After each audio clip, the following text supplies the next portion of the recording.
This is the latest edition from Alpha Clash. It's a supplementary set to the PvE experience. I'm going to crack that open, so if you're curious, tag along. Hold on a bit. If you want to support the channel and still get TCG stuff, go to kelso.dk and write the promo code just1clash in the comment section of your order at checkout. Thank you very much. So as I mentioned, this is a supplementary set to the PvE. I have gotten this one, not the PvE. It should arrive today, more on that later. And what I mean by supplementary set is that this is not quite as big as a real set. This is unrivaled, and if you compare the ends of these, you sort of get the idea that they're not the same, right? So unrivaled comes with 24 packs in it, where the Spoils of the Forgotten only has 20, I think, but it is a much smaller set and there are fewer cards in the set overall. And in fact, it says back here that there are 8 commons, 7 uncommons, 8 rares, 7 epics, 5 legendaries and 3 iconic rares in this box. Oh, get in here. So we're going to crack this open, see if we get something interesting and have a chat about it. Come on. This is the first time I'm opening any of this product, so I'm really excited. I've seen all the cards because they've been spoiled for a while now. However, I have not seen them in real life. So let's see. There might be surprises in here. I don't know. I'm going to set this off to the side just like I'm in a store. Let myself be drawn in by this. Right, so let's start cracking. So as I mentioned, these packs are smaller than the ooh, oh, nice. They are smaller than the ordinary sets.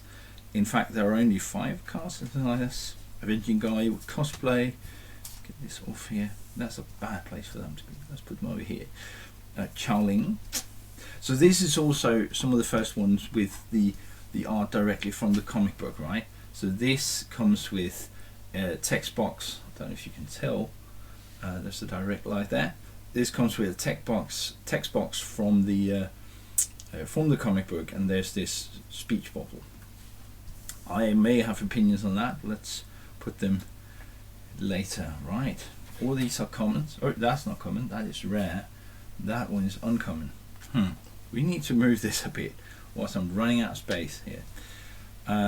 So rare, uncommon, common. That might be a big stack at some point. This is a foil common and Shadowlight and a Ramirez. It's also foil. So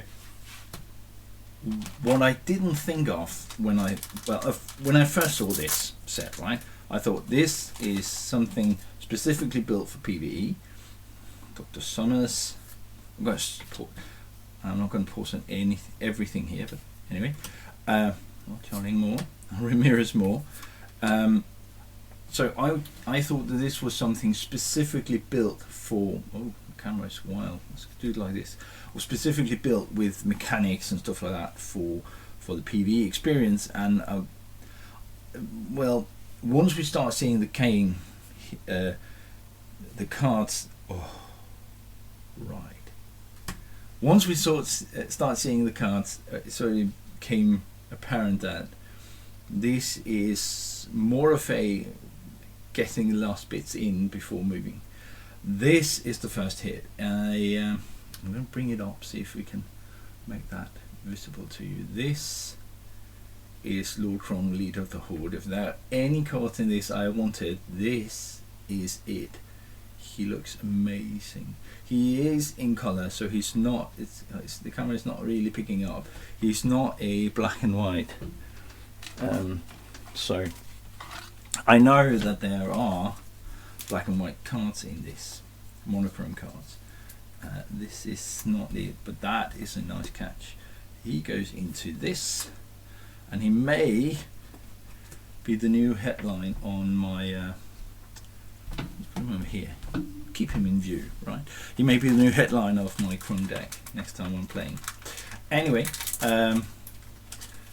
I was saying that I thought this would be something specific for the PvE, and it's sort of not. It is just a very small set with like the last bits. I get it as a treat for yourself. When you win the game, you can get one of these. There's just 5 cards in it. As such, it's a good little treat. I've ordered more boxes of this, of course I have. But one thing will show that's been talked about just in a bit, actually has already been shown. I would buy more of these for giveaways or for prizes or something like that. Now, so there's been 2 issues with this as a product, and once I started opening this, I thought of another one. Warcry, Heightened Senses, Haven. Is that Lemonting Mocking? Anyway, so this is he is from the Talk Therapy, and she is from the Kits Being Kits comic book. So this is the first set where all the comic books are. Anyway, that was not the point. There's an epic. Right, put the epics over here for a little bit later.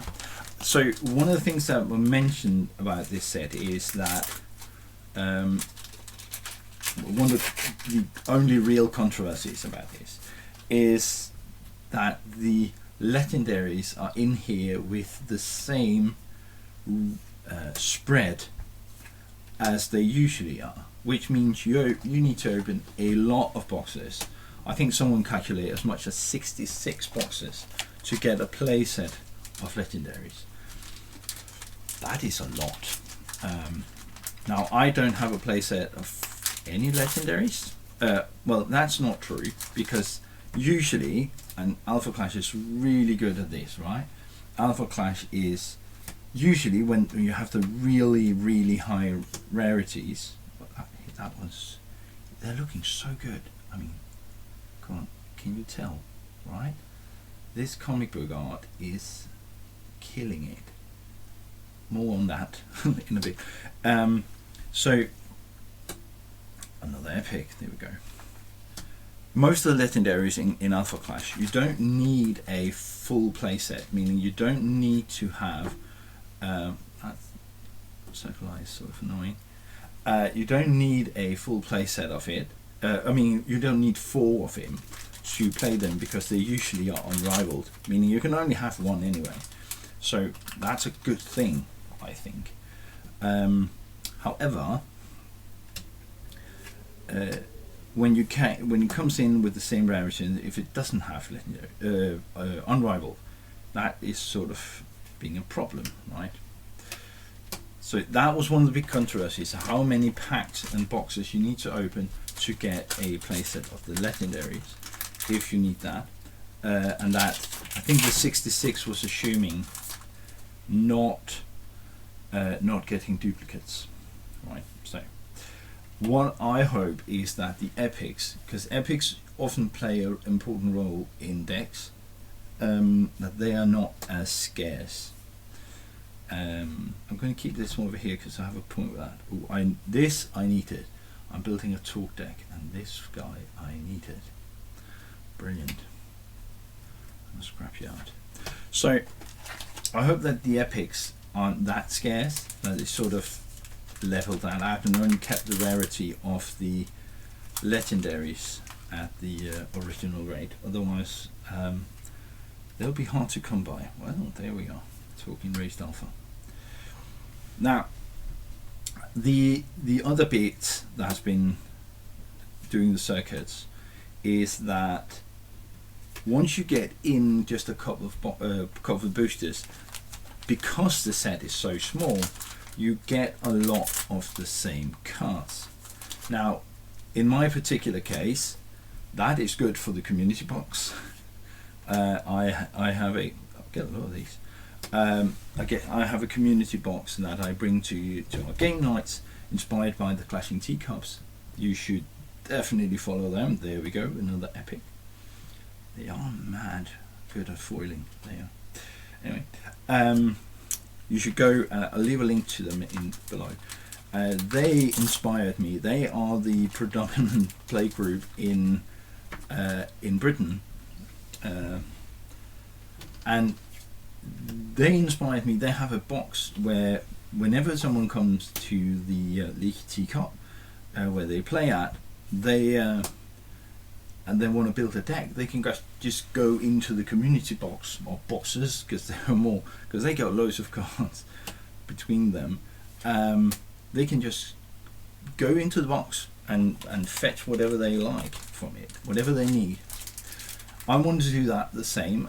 I'm guessing that a lot of cards, I have done the same, but I'm guessing a lot of the cards from this set will go into that, because even I've only opened a single box of this, or not even yet, there's loads and loads of uncommons and commons and rares that are already in full play sets, right? Such as small sets. There's no fixing that. If you have sort of the last bits you need to go out, this is not a bad way to do it. What I hope this will not be is so the scary bit about trading card games is the way Magic is doing it, right? Where they pump out really garbage because there are a few chase cards from the game. I don't know if it's garbage, sorry. I just don't want to play it. So there's a new one. So they pump out loads of product. Also things like these collector boosters and stuff like that, and it's horrible product in terms of price value. If you do not look at the secondary market, for a game like Alpha Clash, the secondary market is fairly small, right? It's almost locked into the community groups, and there's a magnet. And then the monetary value of cards are not as important as one might think, right? Because that is a very local thing, whether that is valuable or not. And then playing to the secondary market as a card game sort of gets a little bit weird for the most of us. Right, there's another one. So this is not overpriced. I just want to point that out. It's about half a box of cards and about half the price. The price point is right for this, so don't get me wrong.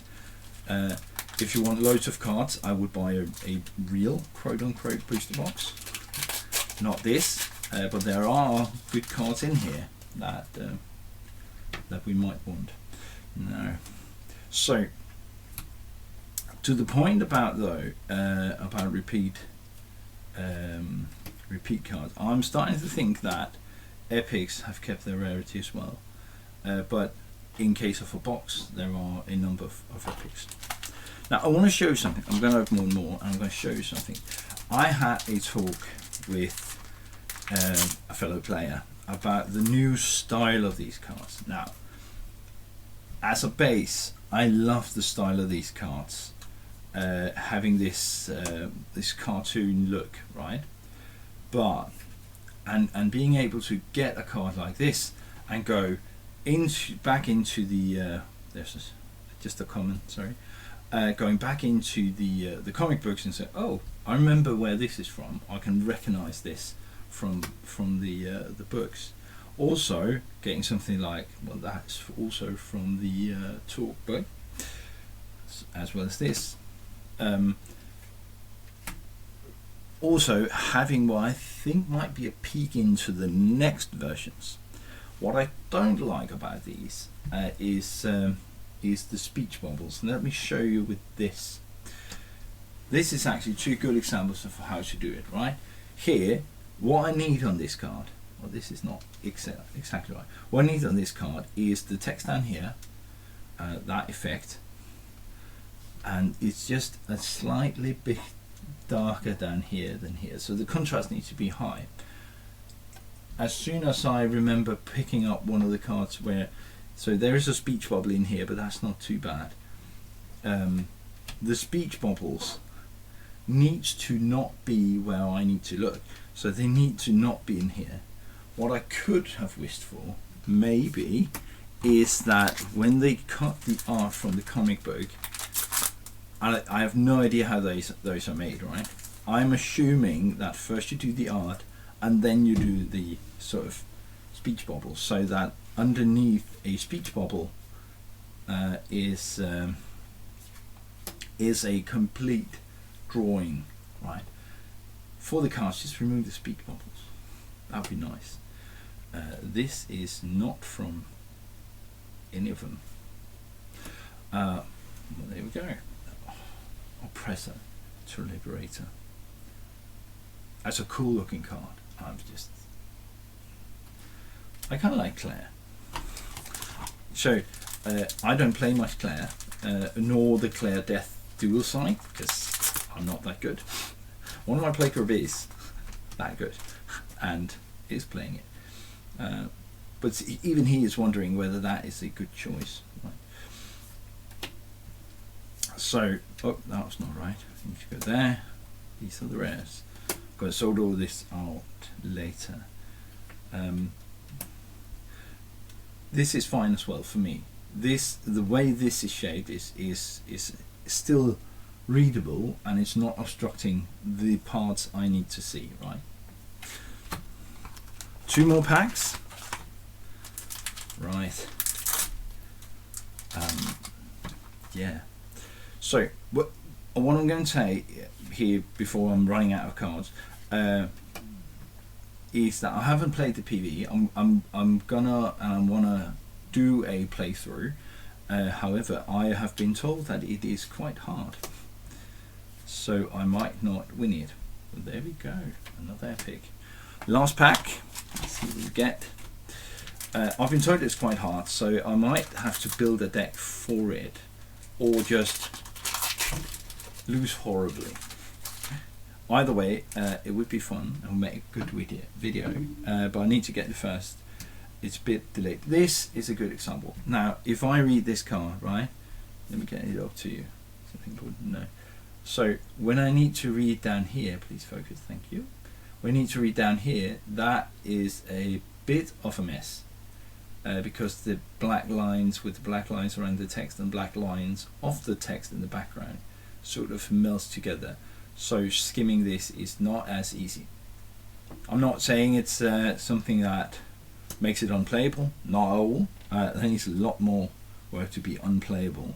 What I am saying is that it makes it a little bit harder, especially from people wearing these, right? Because old folks, let's be honest. There we go, that was the last one. So what did we get? Well, we got 1, 2, 3, 4, 5, 6 epics. Let's move these commons out of the way. We got 6 epics. Get all these away. Don't need them. 6 epics and an iconic rare, Lord Krungs. Not a bad box. Anyway, that was my box. I think they look quite nice if I did not get that message across. There will be more Spoils of Forgotten, most likely in the daily pack openings. I might speak a little bit more about it in the podcast. If you're not following either of those, give this video a like, push the subscribe button, and I'll see you soon. Bye.